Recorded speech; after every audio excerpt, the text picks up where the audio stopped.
Good evening, ladies, gentlemen, and ghouls of all ages, and welcome to my creepypasta corner.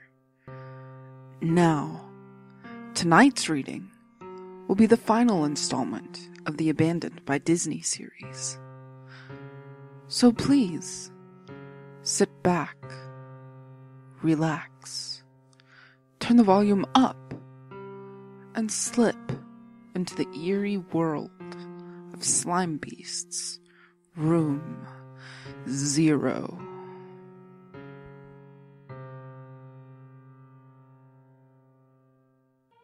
It's been a while since I've written anything related to the Disney Corporation, and I'm sure you can understand why. A lot has been going on since my last post. I've received a lot of questions and concerns from folks who read my first-hand account of Mowgli's Palace, a resort that was built and abandoned by Disney. I want to thank everyone who mirrored my post. It's been taken down from a few places, mostly corporate sites that were easily leaned on by a larger power. However, for every nuked topic or disappearing blog post, it seems like 100 more have popped up. This is something they'll have to face. There's no turning back for them. None for me either. I'm definitely being followed. For the first month or two, I chalked it up to paranoia. Any casual glance or half smile in my direction set me off. Hairs standing on the back of my neck and everything. The first one I was actually able to spot was a telephone worker milling around my apartment complex. He was middle-aged, doughy, dressed just as you'd expect, but something just seemed off about him. I couldn't place it, but I knew this wasn't just my imagination acting up. He was awkward and out of place. Not somebody who was comfortable doing his routine job. I followed him around a corner only to lose him there. When I turned back to go home, there he was, staring directly at me, about 10 feet behind me. Expressionless and cold. "Exploring?" he asked. That was all he said, and there was an accusing tone to his voice. Tell me, what blue-collar phone jockey does that? I guess the worst part, never feeling safe, never feeling alone. That and the occasional Disney merchandise left somewhere for me to find. Little rubber Mickeys in the mailbox, a Disney's Adventure magazine on my bookshelf. They hide little Mickeys everywhere. 3 circles, 1 big, 2 small, and the silhouette of the famous mouse's head. I've started keeping a running list of the Mickeys I've found. Coffee cup rings on my coffee table, 1 big, 2 small. Colored glass bottles left on the doorstep, viewed from the top down. All were red. Graffiti on the wall on my way to work. A huge earth, small sun and moon in the proper locations. They're everywhere. People have emailed me about this as well. If you repost anything I have to say, you're going to start finding those son of a bitch outlines. I guarantee it. The next one by far, one that actually made me laugh because of the horror of it all, was a drawing in chalk next to my car. I was taken aback at first, walking through the parking garage, keeping an eye out for people following me. The outline seemed a perfect match for, well, a murder victim. You're probably familiar with if you've read my past posts. Written in yellow paint, I'm sure, was a single word. Retract. The only good thing that has come out of all of this is that I know I'm not the only one who's seen something they shouldn't have. I'm not going to give their names because, well, if I have to tell you why, you haven't been paying attention. Researcher, well, he goes to Disney parks whenever he can, all throughout the year. He's not going to have fun, or enjoy the rides, whatever. He's looking for the gas gods. There's been a long tradition, apparently, of people reporting strange patrons throughout the park. Silent, motionless, staring patrons of every age, shape, and size. Men and women, adults, children, and teens, all wearing these Disney-themed gas masks. Way back when, Disney would get a ton of complaints about oddly dressed folks following others around the park. Folks who would then merge into crowds and disappear. Later on, the gas masks caused folks to draw other conclusions, and reports of possible terrorists and bombers started flowing. All of those reports most likely went straight into the trash can.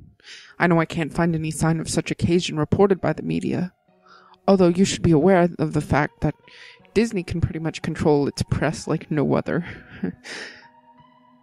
Well, researcher. He goes to the parks, talks to a few people, and tries not to draw any attention to himself. He'll just ask 3 or 4 families if they've seen his friend, who's wearing a funny mask. He's yet to see a gascot for himself, though on one occasion, a child pointed him toward Frontier Town. As he raced through the crowd, he heard a single voice ahead cry out, "Mommy, I want a goofy air mask too." A fellow I'll call lifeguard worked in a Disney water park from 2001 through 2003. He stood at the top of a huge water slide and made sure none of the kids got too rowdy. He passed the kids through one at a time, telling them over and over again to be safe, keep their arms in, and so on. One day, as he tells it, this fat kid goes down through the tube and doesn't come out the other end. He sent 2 or 3 kids after. The whole thing moves at a steady clip, so naturally you'd expect that if Fatty got stuck, the kids that followed him were stuck too. Not so. Only the big kid disappears. Everyone else comes out the other end, cheering and splashing like nothing's wrong.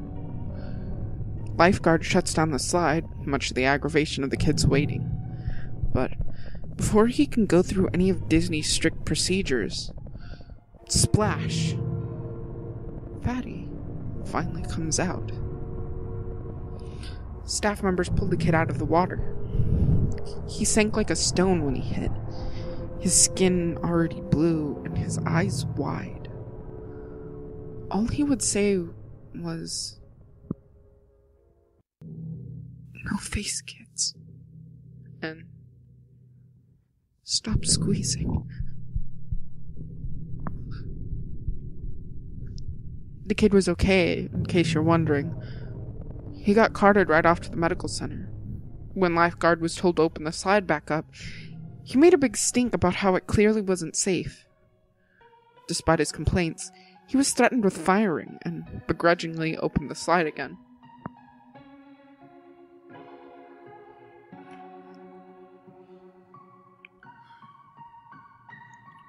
From that point on, he kept a closer eye on the kids. Every so often, they'd come out in the wrong order. Never as stunned as the fat kid, but always with a vague look of concern. A dreamy half-stupor that seemed as if they were trying to figure out what was reality. They'd take on some water and choke a bit, and they'd never come back up to ride again. I read his emails with the same sort of unease you might be feeling right now. I wanted him to share his own story, but in the end, he didn't want to expose himself that way. I can't say I can blame him. Snow White, which wasn't the actual role she played, was a character in the park. She had a nice little tidbit for me. You know what happens when a costumed employee drops dead in his suit? Like, 1 second, he's taking a picture with little Jimmy, and the next he's had a fatal stroke.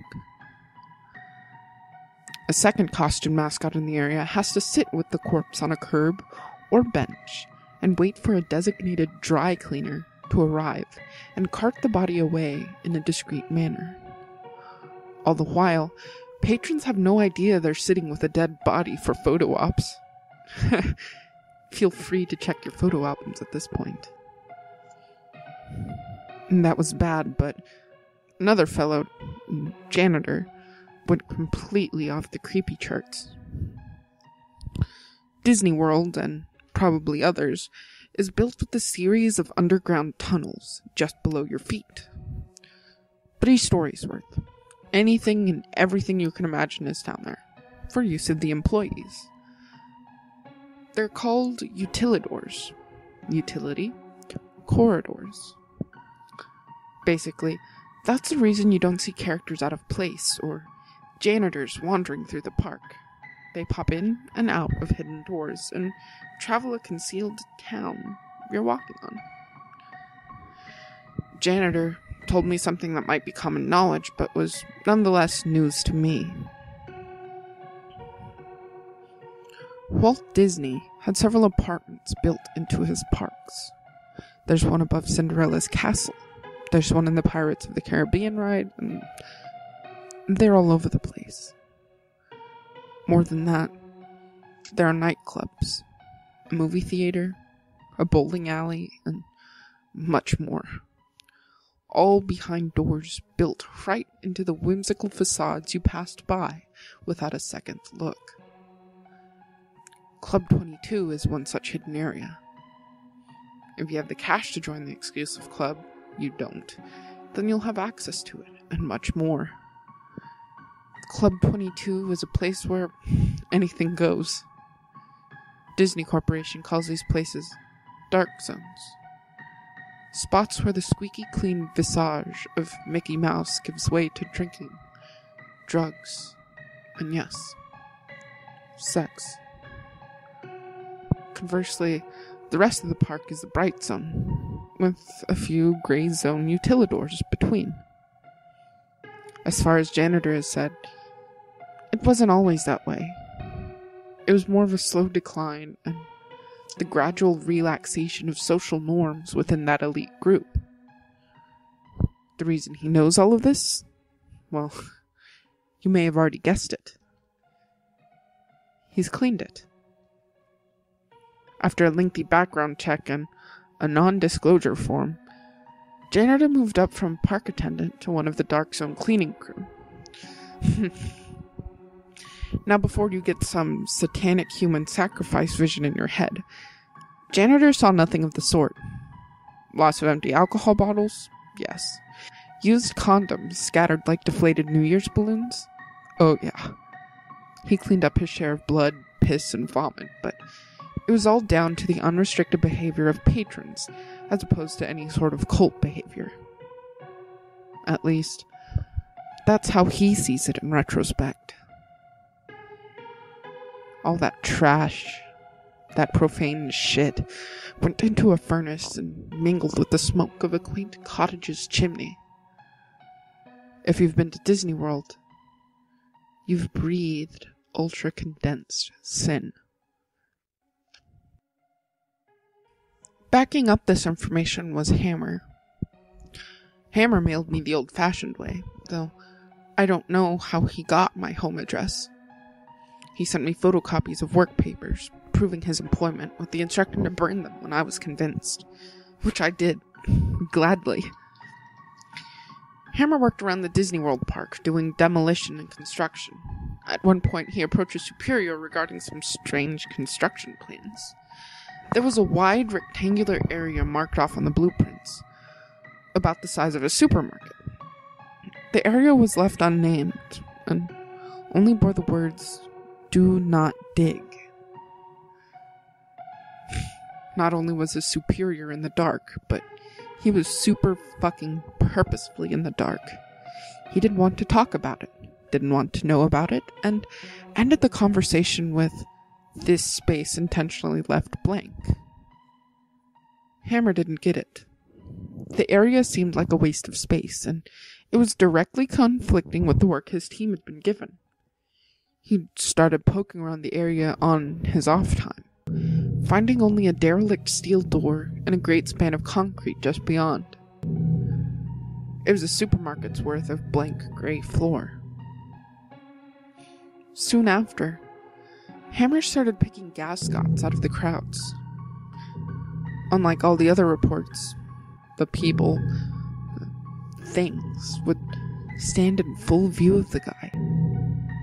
They'd cluster together in the distance, or they'd just be pressed against a wall when he turned a corner. He said they moved weird, like they were weak or injured, like a deer that's been run down by a hunter and can't flee anymore. And the gas masks, the Disney character faces with filters jammed in, he noted that they seemed wet on the inside, like condensation on a car window. Tiny beads of water glimmered behind the glass, making it impossible for any of them to actually see. Probing further, Hammer started asking questions of anyone and everyone who had been working in the park for a decade or more. He hit dead ends throughout until he was directed to Ida.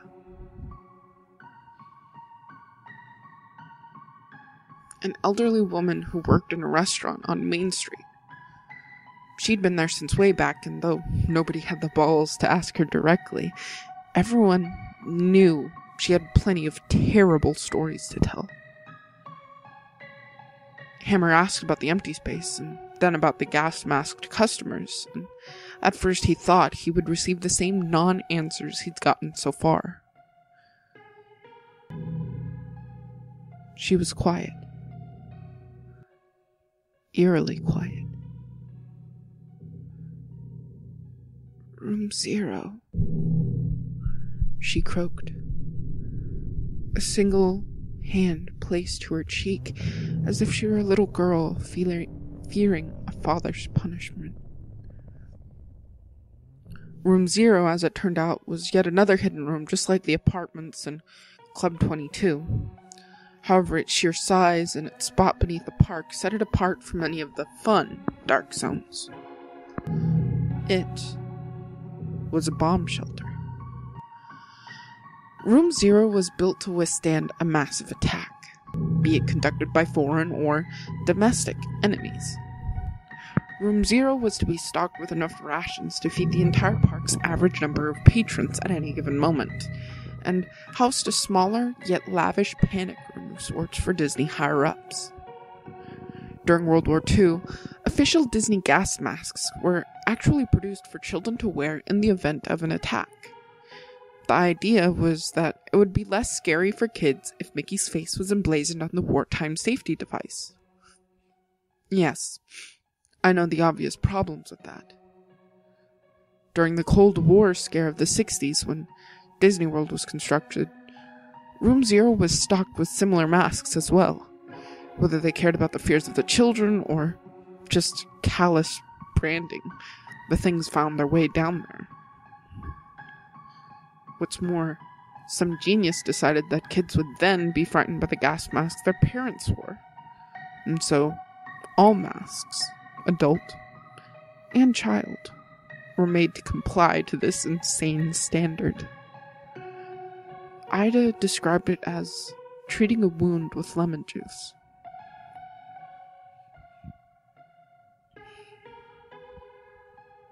None of this explained what Hammer had been seeing, though. Not only the supernatural appearances, but the emptied-out room as well. "I've been in there," he explained. "There's nothing but a cement floor and 4 walls. "No." Ida shook her head and covered her mouth, stifling a sob. You've been on top of it. Someone or something sounded the alarm one day when the park was at full capacity. The warning was clear. It was supposedly an air attack, and security ushered everyone down into the tremendous shelter. There they were ordered to put on their masks and hunker down for the duration of the assault. Everything was quiet for about 30 minutes, save for the crying children and the frightened whispers. No one wanted to die. And so they were thankful in a way for this strange measure of safety. Everything was quiet for about 30 minutes, save for the crying children and the frightened whispers. No one wanted to die, so they were thankful in a way for this strange measure of safety. Then, the first scream rang out. "Hey!" a man shouted. "Quit pinching!" Waves of shrieks and yelps rippled through the crowd, from one wall to the other, back and forth. "Who's running around? Settle down!" someone hollered. "Who's laughing? This isn't funny."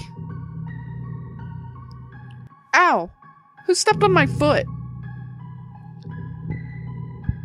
Despite security guards urging to keep calm and keep their cool, the crowd became more and more agitated. Until finally, after nearly an hour of madness, the lights flickered, then died. What followed could only be described as utter chaos. In the dark, only the wails of the young and the anguished cries of adults could be heard in a massive, swelling din that bloodied the ears of all within that black echo chamber. A group of staff members and only a select few patrons made it out of the door, ready to face the war above rather than the insanity below. And what they found, of course, was a desolate, yet untouched theme park. The music continued to play, echoing throughout the silent storybook towns. Upon returning to Room 0, the few who stood at the top of the steel staircase that led down into pitch blackness heard no sign of the previous fray. There was only silence. Ida herself descended that staircase, despite the begging of those she left above. She reached the reinforced doors, herself now awash in darkness and hearing only the buzzing in her ears. A single voice came out of the darkness. The echo made it impossible to tell whether the mocking, raspy voice was at the back of the bomb shelter, or if it was right in front of her face. "Shut the door, dear. You're letting out the cold." Gripped by terror, she did just that. Within days, the entire thing, shelter, staircase, all of it was covered with feet upon feet of cement. Air systems and generators above its ceiling were removed, creating the large, empty space. "They're all still down there," Ida told Hammer. "Down there with whoever that was." You might have noticed that I've used Ida's name. Unfortunately, she passed away soon after telling her story. Accidental fall, supposedly, after getting out of bed to turn on a light. Such a company devotee, the paper reported, that her entire bedroom was covered with Mickey Mouse silhouettes.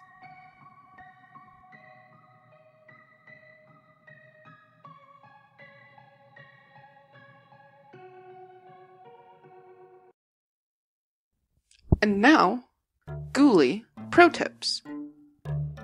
When it comes to undead servants dancing for your amusement, limbs flying off technically counts as breakdancing, as something is definitely breaking.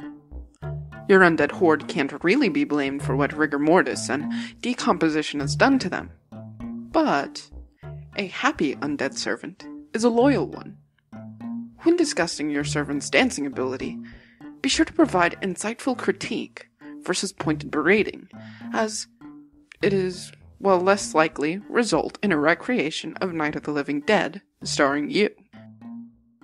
If you aren't capable of insightful commentary, try a heavy dousing of dark forbidden magic to ensure the horde continues to bend to your will indefinitely. This has been Ghouly Pro Tips.